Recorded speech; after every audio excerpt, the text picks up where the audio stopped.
Doctor Lokesha ಅಗಸನಕಟ್ಟೆರವರು ಹಲವಾರು ಸಾಹಿತ್ಯ ಪ್ರಕಾರಗಳಲ್ಲಿ ಕೃತಿ ರಚನೆಗಳನ್ನು ಮಾಡುವುದರ ಮೂಲಕ ಕನ್ನಡ ಸಾಹಿತ್ಯ ಕ್ಷೇತ್ರಕ್ಕೆ ತಮ್ಮದೇ ಆದ ಕೊಡುಗೆಯನ್ನು ಸಲ್ಲಿಸಿದ್ದಾರೆ ಎಂದು ಹೇಳಬಹುದು. ಅವರ ಪ್ರಮುಖ ಕೃತಿಗಳಲ್ಲಿ ವಿಮರ್ಶಾ ಸಂಕಲನಗಳು, ಕವನ ಸಂಕಲನಗಳು, ಕಥಾ ಸಂಕಲನಗಳು ಹಾಗೆಯೇ ನಾಟಕಗಳನ್ನು ನಾವು ಕಾಣಬಹುದಾಗಿದೆ.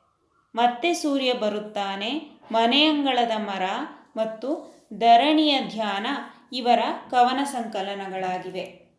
ಅಭಿಮುಖ, ಒಳಗಿನ ಬೆಳಗು ಎಂಬಂತಹ ವಿಮರ್ಶಾ ಸಂಕಲನಗಳನ್ನು ಇವರು ರಚನೆ ಮಾಡಿದ್ದಾರೆ. ನೀರೊಳಗಣ ಕಿಚ್ಚು ಎಂಬಂತಹ ಕೃತಿಗೆ ರಾಜ್ಯ ಸಾಹಿತ್ಯ ಅಕಾಡೆಮಿ ಪ್ರಶಸ್ತಿ ದೊರೆತಿದೆ ಎಂದು ಹೇಳಬಹುದು.